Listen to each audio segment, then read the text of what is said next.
Thank you very much, Lauren. Thank you. I just realized I don't have the background like the rest of you do. That's amazing. Hi, Muhu, once again, and hello, Kai Peng. Thank you for joining us this morning. And it is a very important conversation that we're having. I think I realized my line is unstable. So while I check in on that, a first quick question. Let's very quickly talk about the trends of digital transformation. And let's talk about some of the first, most important global digital trends that's been happening. So perhaps both Kai Peng and Muhu, you'd like to pick out three? I will go with that first. How about that? We'll start with Kai Peng. Yeah, sure. I think we look at the global trends happening and stuff like that.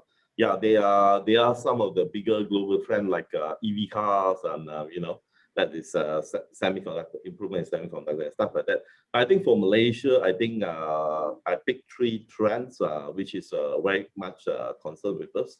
First is of course digital workplace, remote working. I think that is going to change our ecosystem, how we work. And of course, it will help to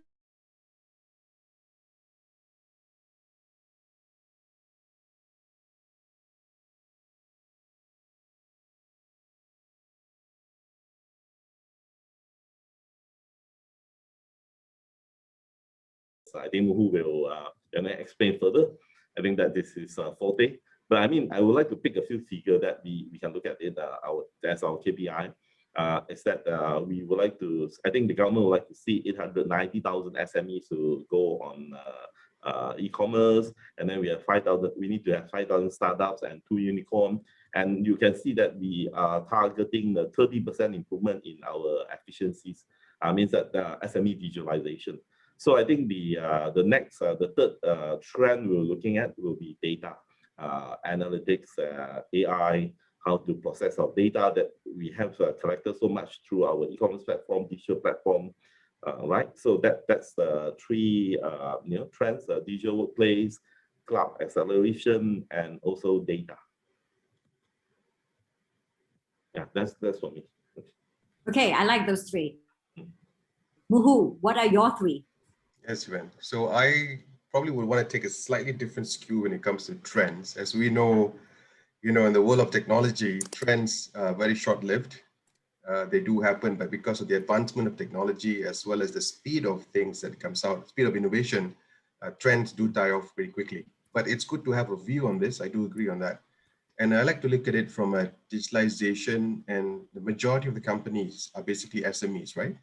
And looking at even this region, and there are a lot of studies being done recently, showing that at least within this 1 to 2 years, you will see around more than 60% of the SMEs who will have started their digitalization journey, and probably would have invested significantly as well. And the things that probably they'll be looking at will be all cloud services, right? Why cloud services? Because number one, it's pretty dynamic. You basically just take what you want. Second is also from a cost perspective, you're basically paying on a monthly basis. So there's an opportunity for you to look at how you can manage your costs, especially today. That's really important, right? So that's one thing that's happening that you can see.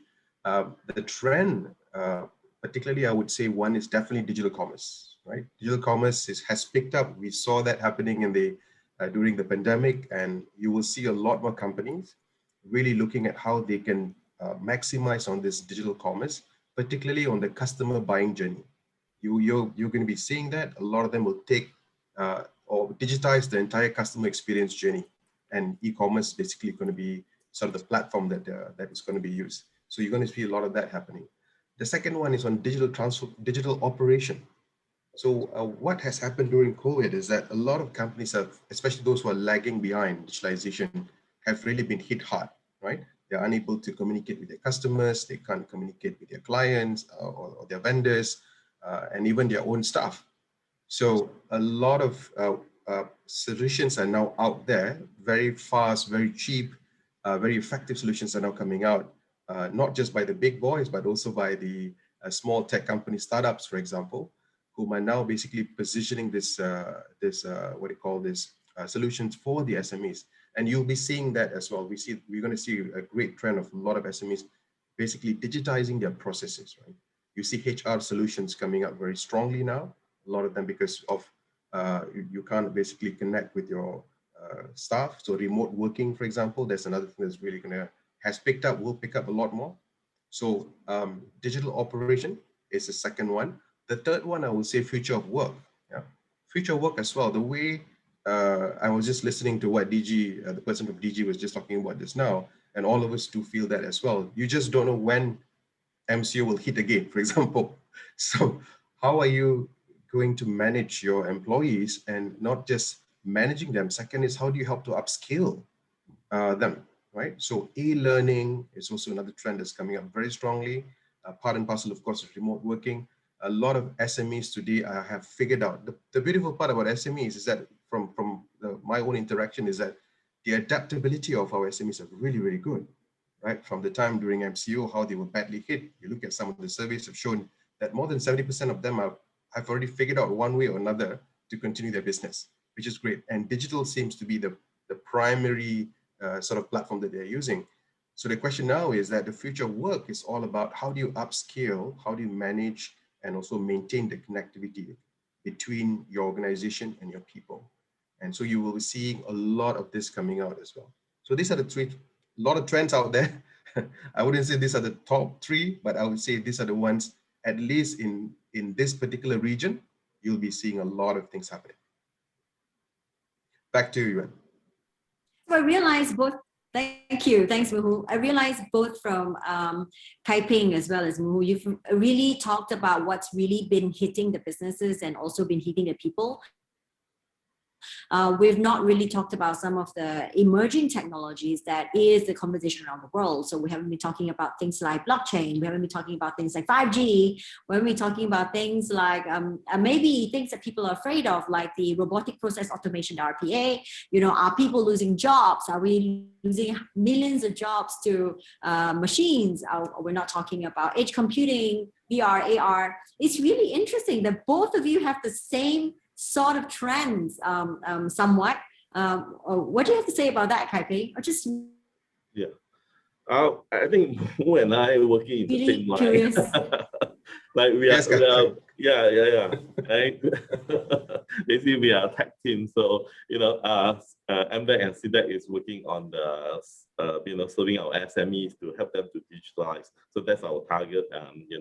And you look at the current situation west in Malaysia. Of course, I know globally in the Northern Asia, they are talking about EV car having this $60 trillion potential, where almost everyone, from central makers and all is going in.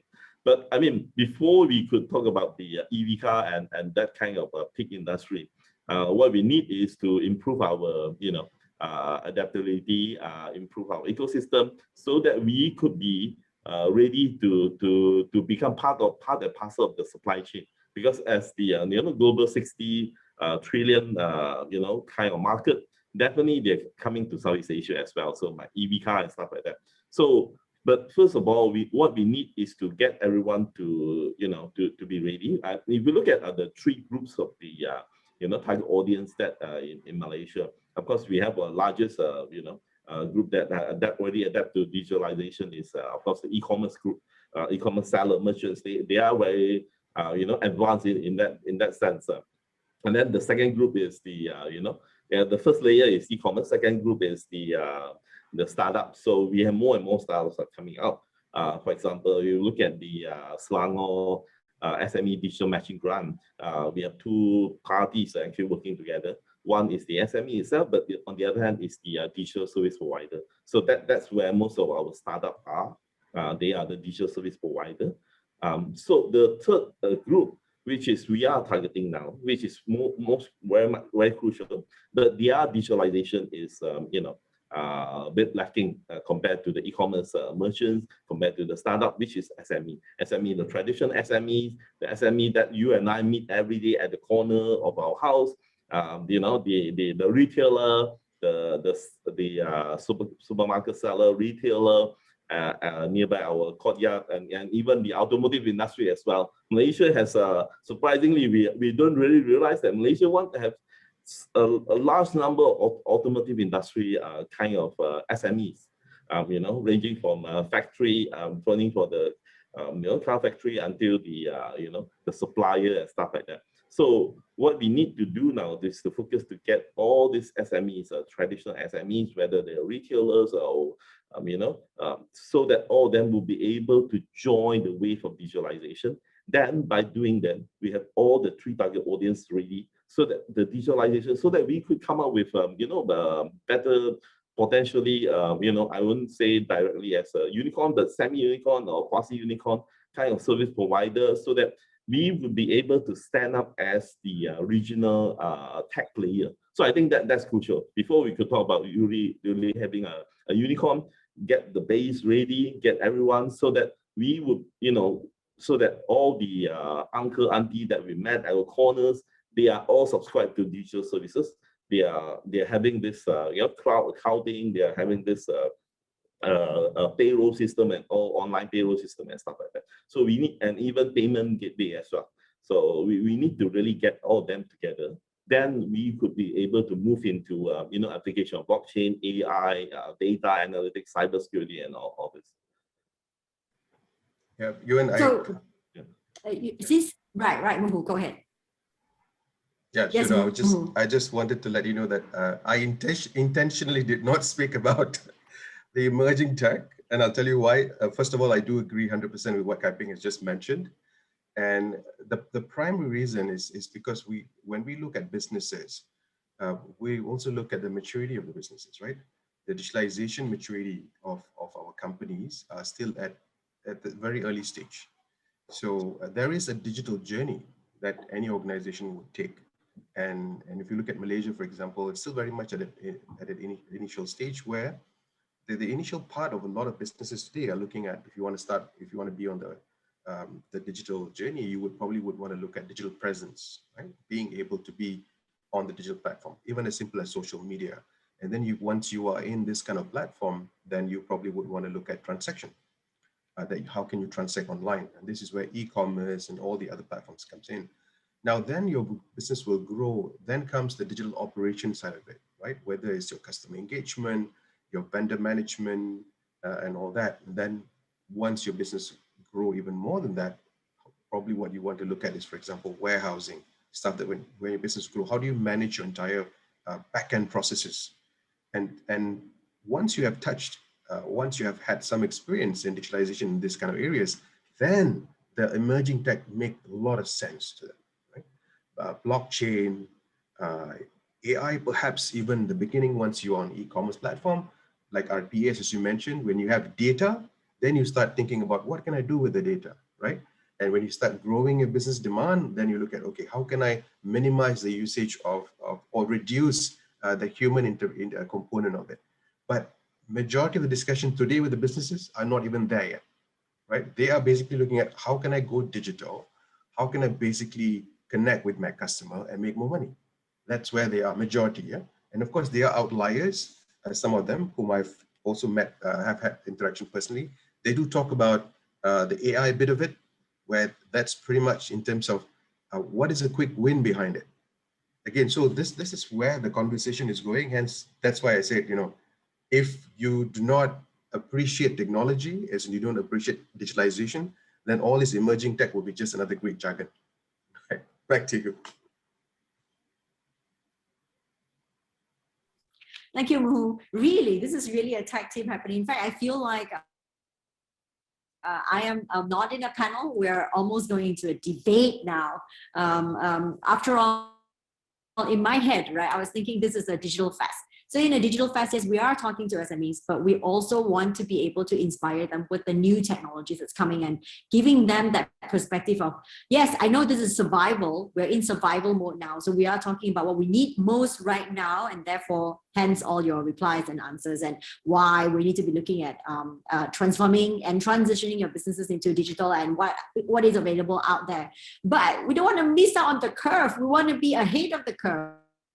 And digital, so then therefore comes the very important question. Can we ever even go near the curve? Can we ever even go near? Because we are now all survival mode, right? So where is innovation now? Who is innovating? Is Malaysia even thinking about innovating now? Because, future of workplace, changing the way we work, yes, that's innovation, but that's not real technology or digital innovation yet, right? So who's doing that thinking? If it's not Malaysia, who is doing that thinking? And how can we get ourselves back to, okay, stop thinking about survival now. We still need to think about the future. And the future is not tomorrow. The future is 5, 10, 15 years, 20 years, 50 years down the road. So Kai Ping, I know you have to go. That's why I'm like going to, go on you first. Kai Ping, tell me, what do you think? I think you look at the current trend, even the next 5 years, 10 years, who is the biggest, innovator?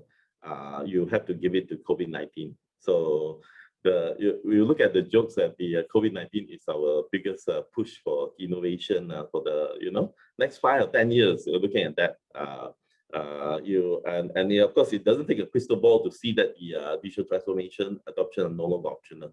So it's all the business imperative, but which services, what kind of services that is most effective, given what our situation is, what we will going to be not congregating in a big office in the future because of infection and for hygiene reasons and stuff like that, and of course remote working.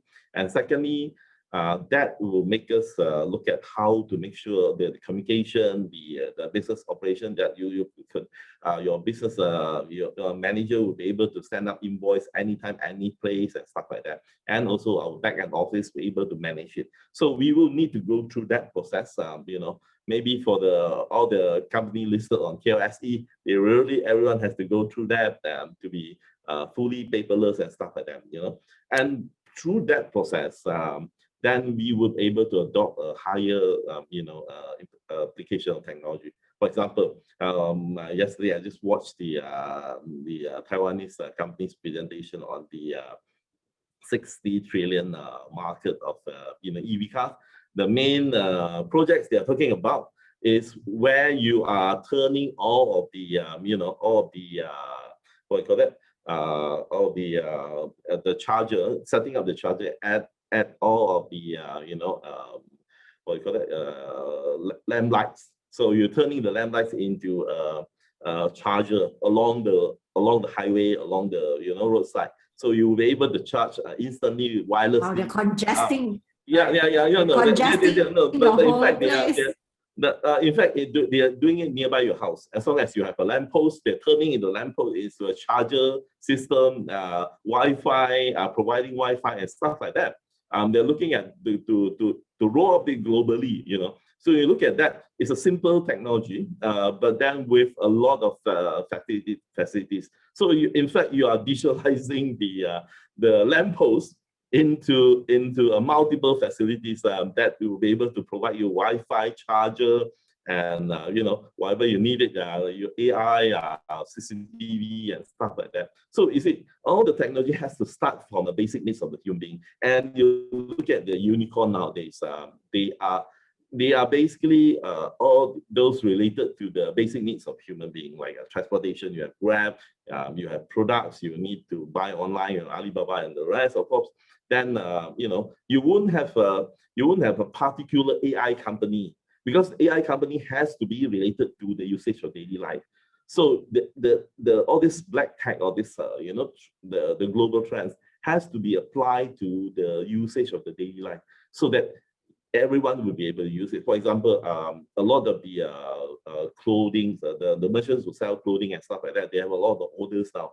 So one of the major problem is how to determine what's the size of the, whether these clothes and these colors are suitable to the customer. So they're looking for AI, facial recognition kind of machine will be able to apply whether the lipstick is suitable to my skin color and stuff like that, whether the clothing is to my size, whether, XL, M, stuff like that, or M size and stuff like that. So this is where we will apply our kind of high tech into our daily life and implement it. And in fact, the most popular AI that we already have is recommendation machine on your e-commerce platform.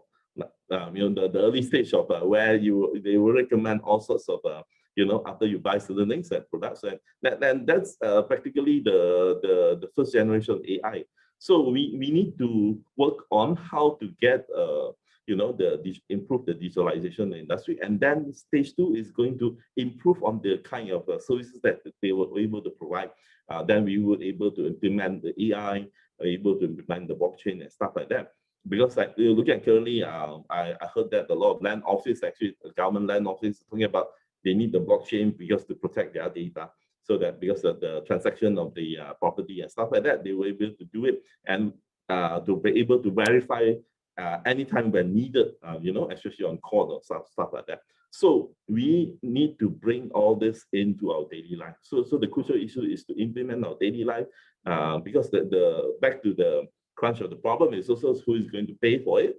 And if you want to pay for it, there must be a value for you to pay for it, the needs for you to pay for it. And in order, not only we need people to willingly to invest and to pay for the technology, we would like to, see further, much more ambitious kind of projection, so that we would be investing in the future. Like we are not talking about because I need the AI, then because of e-commerce stuff like that. So I'm just buy 1 or 2 AIs and stuff. But what we need is a full team, a bigger kind of companies that would be able to invest in the future trends of AIs coming up, which is suitable to the Malaysia. For example, facial recognition, for example, our face and face colors of people from the Northern Asia, from China, from Southeast Asia may be different. So the degrees of identification, the percentage of it may be different. And for example, we do have some of the high-tech, for example, application. Let's say palm oil.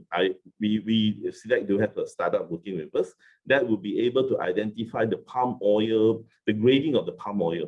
By doing that, they will reduce 5 to 10% of the of the wastage, which means a percent maybe equivalent to something like few thousand ringgits of cost. So if you do it, if you're going to do that, we will be #1 in the world because nobody is using AI to grade the palm oil. And imagine if they can do it, they can do it for durian as well. So, because now currently you look at durian now, it's all graded by human. Right? It's all based on the seller. So there's a lot of dispute whether this is a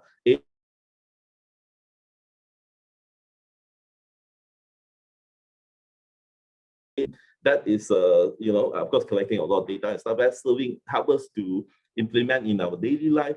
Of course, I think everyone would appreciate and would think of new ways to implement AI in others kind of, daily life needs. So I think this is what we need.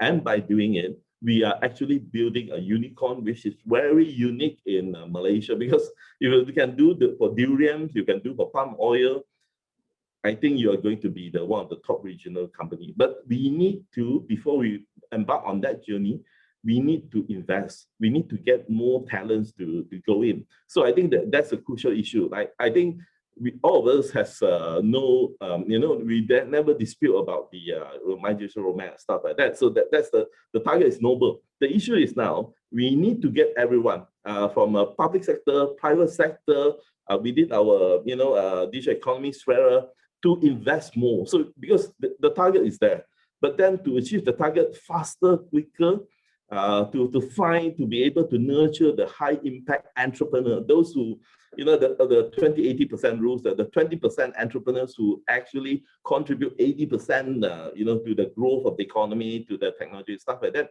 We need to nurture them, and then we need to invest in them. So the issue is when we went to Silicon Valley, we heard about people getting 7-8 million, just like that. It's just like something is very normal. In Silicon Valley, $7-8 million US. So wow, we can only say wow and stuff like that. But on the other hand, you look at it, they were willing to invest and to gamble. In a sense, sometimes gamble on that. It means that they were prepared to they were preparing for the future, for the next 10 years, for the next 20 years. So the issue is, we are coming up with talents. We do have talents. So the issue is how much time and also investment that we need to put in. We are used to. I've told a lot of people that our society in Malaysia, we are used to spend 20 million, 100 million to build a highway. But for us to invest 20 million, 100 million into digitalization, wow, there's a lot of lobby work to be done, to persuasion to be done. So if imagine that if the top, all the top 50 KLSE public listed company just spend 5% of their fund into R&D and also VC to become a VC fund and stuff like that, to invest in a digital fund, then you can imagine that kind of impact we are going to make. So I think the crucial thing is now is to get the public sector, the private sector, the talents all to come together to persuade. We need to come up with discourse to persuade the society that we need to invest not only talent, not only time, but a lot more resource money, a lot more support, whether legislation and stuff like that, to push for the high impact projects that we are looking at, which is the, to achieve those targets in my digital roadmap. Thank you. I hear you. I do think that we definitely do need more investment in this space. And, and I do think we need someone to hit and to sort of like lead this investment. What is SIDEC's appetite? Perhaps you can tell us a little bit. I'm conscious that we have maybe say 10 more minutes of you. So Muhu, I will just peg you for a little while. We finish with Kai Ping.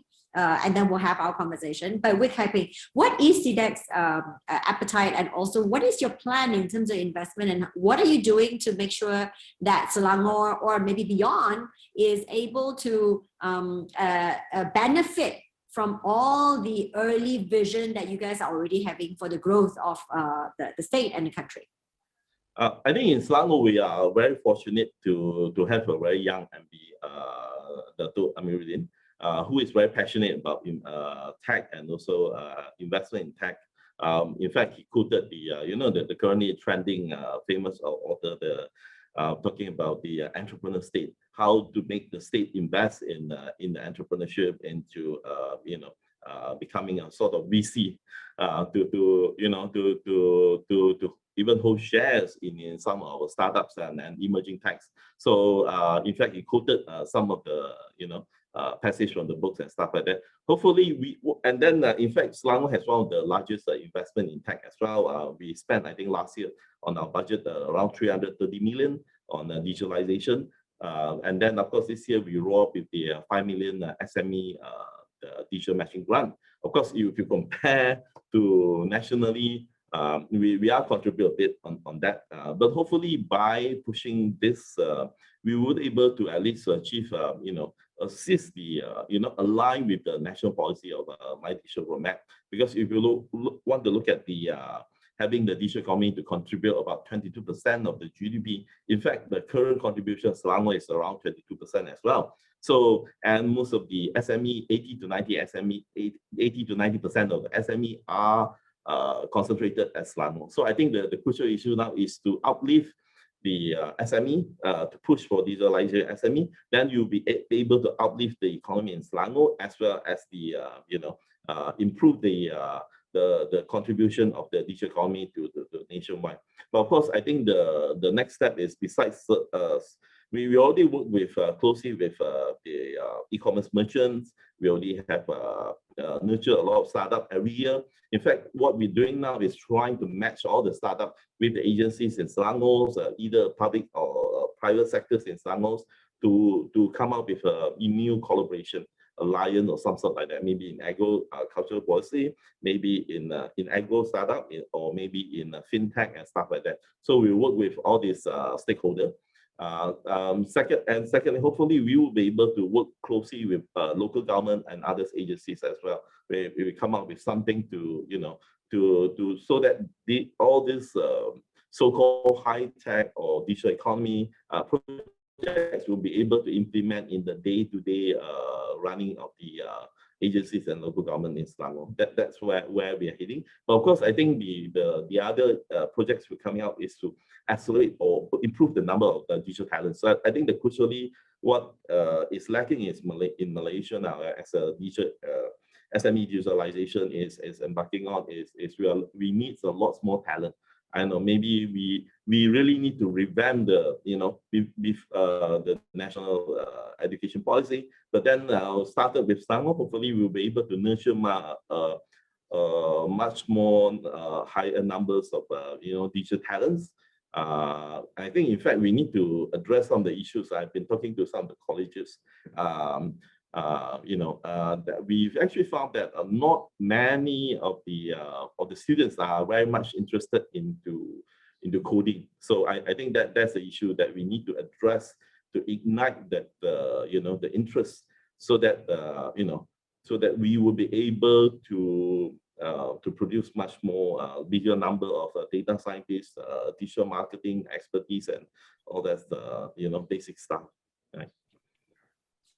Well, for digital talent, show them the money, show them that it's sexy, and they will be there. So I guess it's not going to be very difficult, to be really honest. I think people just need to know what data scientists really are. The name itself may sound a little bit, scary and, well, boring. But if we show enough examples, I think that's going to go somewhere useful. So just to sort of cap this properly for SIDEC, as well as all the businesses out there who are listening right now, how can they, the ones who like to really participate in digital transformation, how can they actually get their hands, held, supported, or assisted along the way? Is there somewhere that they can go to in Selangor that could be of this position to give them that guidance and even grants and other leverages that they can actually enjoy? Yeah, currently we are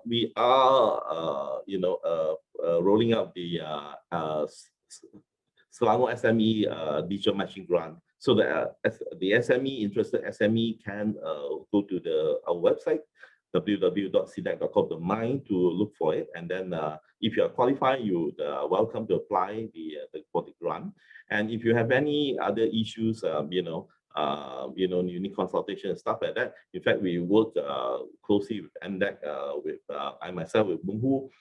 I think we all will work together to assist those SME who are in need, because the SME came from various sectors, so every sector has their own needs, right? So we'll try to connect and to get the expert support for you. So you're welcome to talk to us, and then I think we are working together in this environment, the ecosystem, that we are trying to get our e-commerce merchants, our startup, our SME, and others agencies to work together to give as much support as possible. I don't think a grant and money is crucial at the moment. It's important. It's just a basic push. But then what we need is the understanding, and then the vision, and also the will to implement the digitalization journey. Okay? And I think that's going to be a long journey. And I think the digitalization journey, you're looking at that, the promotion to nurture much more startups and also the digital talent is going to take us a long year. We're going to talk about this topic for next 20, 30 years, because the whole thing has to be changed, the whole thing has to be upgraded. And then the way we do business has to improve as well. The way we communicate, the work, it's all changing. What we're seeing now, for example, Zoom meeting, online meeting, and everything, just a start. Okay. And then when we're talking about EV cars and that global trend, $60 trillion kind of industry, it's just a start. So we don't know how it's going to evolve, right? But then before we would able to embark on that bandwagon, we need to get our act, together, to get our basic right, so that we will be able to, adapt to it, because there will be a lot of pivoting, adaptation. But as long as we have the talents, we have the services ready, we have the will and also the vision to embark on that journey, then we'll be able to ready to able to jump on it when the time is when it comes to us. Yeah.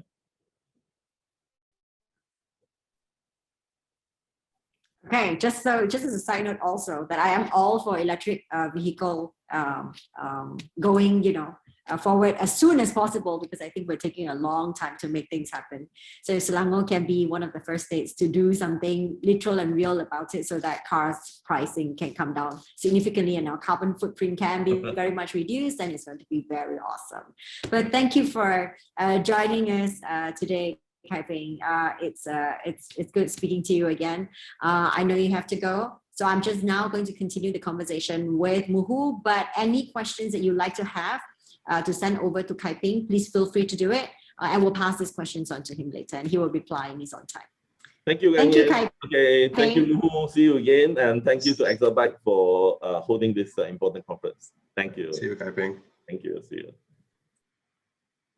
Okay, to you, Muhu. Jang, jang, jang. Now with MDEC, right? So we are talking about the importance of businesses looking to start a digital, transitioning their business into a digital one. And I think they really need to look at what options are available. So let's start with a more difficult question, right? How many businesses in our country are really very far behind, are really still worried about, the day-to-day, and don't have space and time to look at what's available outside and what is being done for them? Well, that's a very, very good question, Yuen. Tough, but also very meaningful today with all the things that's being rolled out by the government, by even private sectors now coming forward to help businesses when it comes to digitalization. There's pre-COVID and that's current, right? As everyone has said, the COVID has accelerated digital transformation for sure. Right? Pre-COVID, when we started looking at SMEs, I think the number, there's no specific number I can share, but from percentage-wise, less than 30% of the SMEs were even looking at digital, right? Forget about adopting, looking, meaning to say, having conversation about how digital can help me, right? Do I need digital in the first place? Now, post-COVID, or I wouldn't say post-COVID, post-MCO and the current situation, that number has gone up to at least another 20%. So you're looking at about 50% of the businesses in the country whom have started to adopt or have started implementing something, right? Now, if you compare that to this region, we are still far, far behind, right? Statistics shows that we are far behind, even comparing to our neighbors, right? Forget about the South, look up. That is a worrying trend, because when you look at from an adoption, from a digitalization, the technologies that are there, the startups that we have, we should be far ahead, right? Well, our supply is great. We have spent a lot of time nurturing the supply side, and you know that very well, Yuen. But when you look at the demand side of it, when you look at the businesses, what we realize is that the primary challenge now is that technologies are great, but how do they solve my problems? So that's the current issue now, right? Because if technologies are so great, fine, but if they don't solve my today's problem or even my problem in 1-2 years down the road, then that's where the gap is. Right? That's where the challenge is. So you don't see businesses adopting, and when we speak to them, there's few things that comes very strongly, and I'm sure some of the audiences will be able to relate this, especially today. Number one is that there's no formal digital strategy. Right? I'm not talking about a consultant strategy, right? It's just like, hey, how does, now I'm having this problem, right? I want to grow my market. Let's say now my business is just in Klang Valley and I want to grow it to Malaysia, for example. I want to move to Sabah Sarawak. How can digital help me? Right? So there's no digital strategy in place for many of the businesses in Malaysia, right? And sad to say, it's not just the SMEs, that even includes the bigger boys, right? The large local corporations, for example. So without a simple way forward in terms of, number one is where my priorities are, right? And how can technology help me to solve? Without having that kind of mindset, it's just going to be super difficult. That's the first one.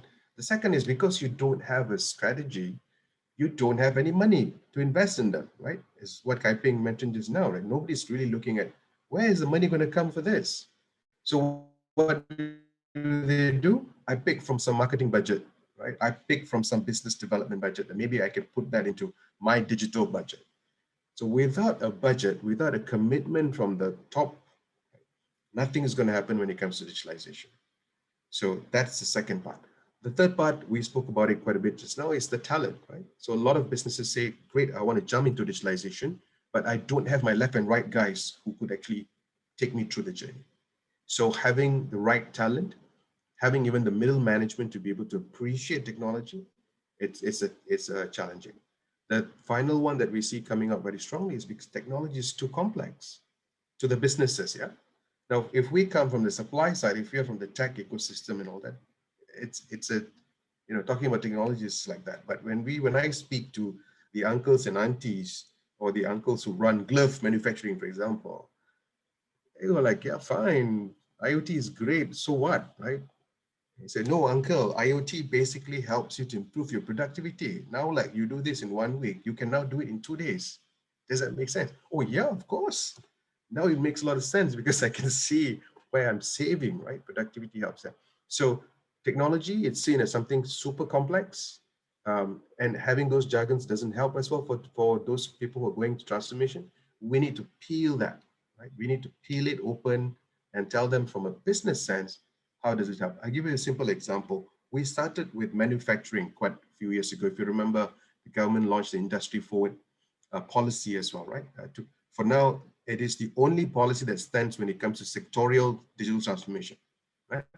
No other sector has got a policy, except now we have overall, which is my digital just came out, which looks at the overall.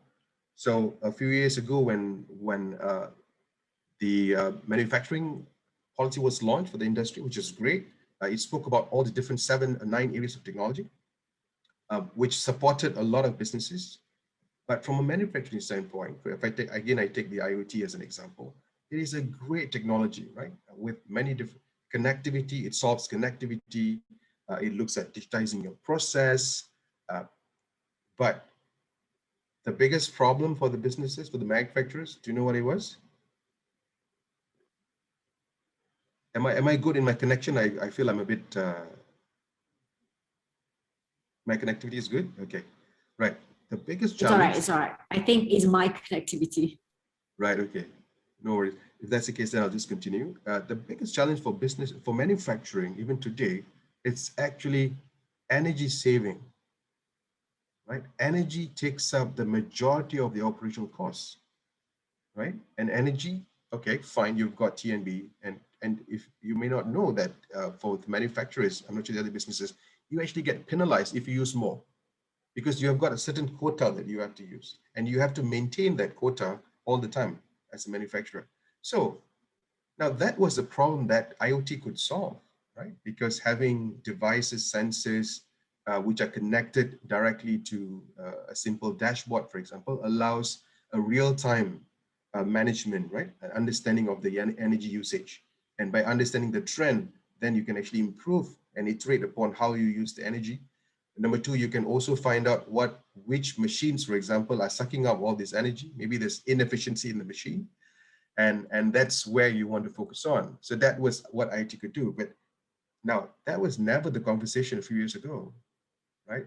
When we started looking at it from a problem-solving focus, then all this technology made a lot more sense. So similarly, we're taking that approach for all the businesses today.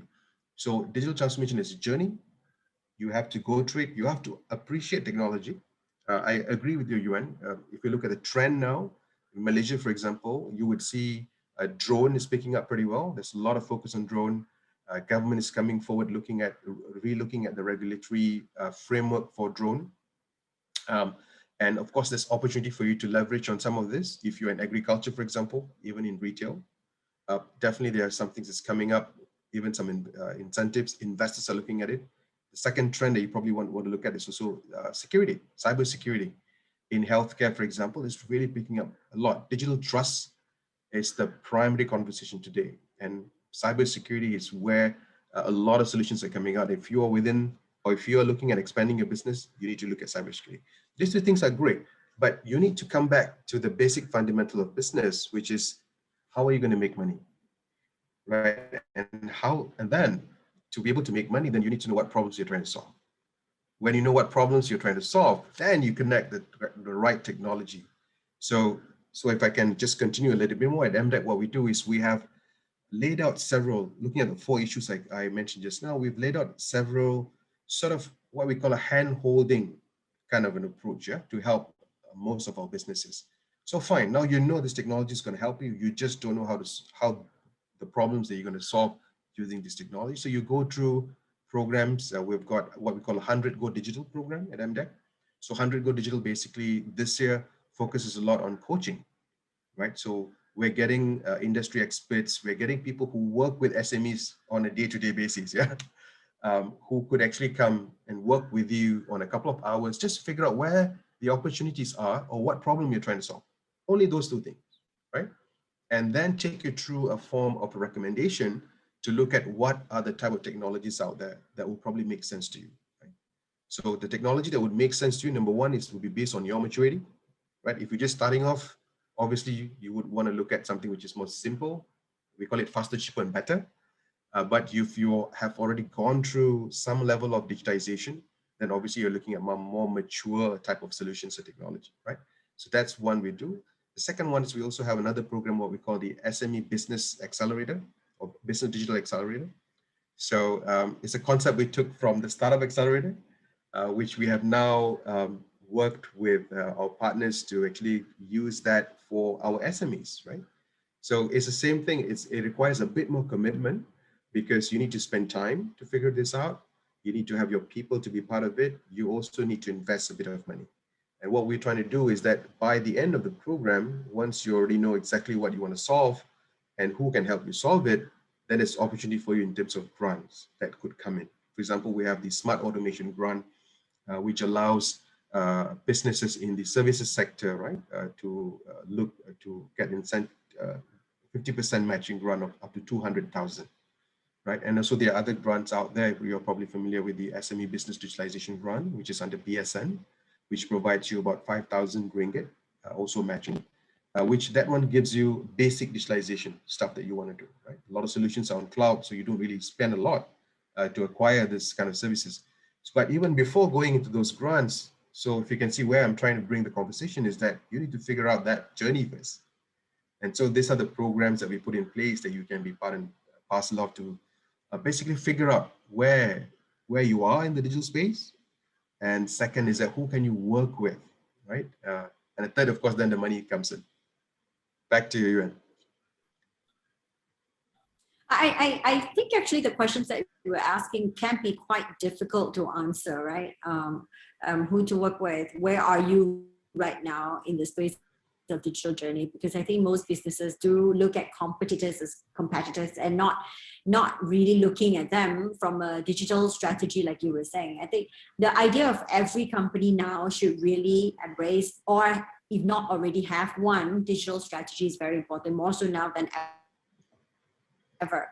But understanding the core of what a digital strategy is, I think complicated one, especially if you start from the point of view of how much money do I need to invest. I think we start from that, then I think most businesses will freeze and we're like, what? We need to invest? Is it expensive? And then, you know, the entire conversation is going all the wrong places. I think it needs to have one question to really bring the business together to understand why they need to go digital. And what is that one question to you? Yeah, I'm glad you brought that up, Yuen. Exactly right. I mean, it's great to have investment to put in money. So what is that number one question that you need to ask? And it doesn't run away from basically looking at, number one is in terms of your digital maturity. So it's really important, right? That one question is in terms of when you look at, of course, you can do a comparison with a competitor. That's a great way of looking at it. Second is that within your industry, right? What is happening in the digital, when it comes to digital space? So that's really important. So the one, if you ask me, the one question that every businesses would need to ask is, look at your industry and see where the digital trend is. So it differs, right? Even within industries, the maturity are different. So you look at financial industry, you look at media, they're like super disrupted. The big boys are no longer the major shareholders of the industry. The startups are the guys who are actually making money there, right? And then you look at fintech, financial, and then you have seen healthcare and manufacturing now being disrupted. Right? Agriculture, I would say maybe in different parts of the world, they're heavily disrupted, but in Malaysia, I think it's still at an early stage. But then what's happening in agriculture is there's a lot of discussion around productivity. And even MDEC, we did an agri-tech, project recently on chili farming, which was fantastic because chili productivity improves so much just using simple IoT devices, just to ensure that you put the right nutrients in, right? So if you are in the agriculture industry, then you would probably be looking at, oh, okay, so these guys, they were producing grade C chili. Right now, just using simple technology, they're producing grade A chili. And so with grade A chili, their clientele changed immediately. Now they're serving all the hypermarts, right? And no longer the pasar malam that they were selling. So the shift was amazing. And that happened because they asked that one question, right? How do I improve my productivity? So again, there's no one answer to it, Yuen, if I may say that, but I think look at what's happening in industry, your particular industry, you'll find a lot of insights. And quite unfortunately, many of the businesses are not doing that. I like that question. How can I increase productivity? So I also think other questions can be, how can I make this easier for my customers? Are there any pain points with my customers working with us? What are some of their pain points that I want to solve? And how can I do this digitally? And maybe a more important question could be, inside first or outward first? Should we be looking at digitalization internally for all the processes first, which can have a lot of, you're dealing with cultural change, right? So everyone would be like, oh, we're not ready for this, and why are we spending? Also versus then maybe you want to do it for your customers first before coming back in and do the internal. But you have got to start somewhere, I think, and starting somewhere is actually a really good point to start regardless. So there is a question for you, Muhu, from Chia Chun Hao, actually, in the panel. I think he's asking about the MDEC SME digitalization grant. So is it being used for something else now, or what is the plan for that? Because I think some of the companies have yet to receive the grant as per promised. Yeah. So Chun Hao is referring to TSPs. TSPs are the technology solution providers.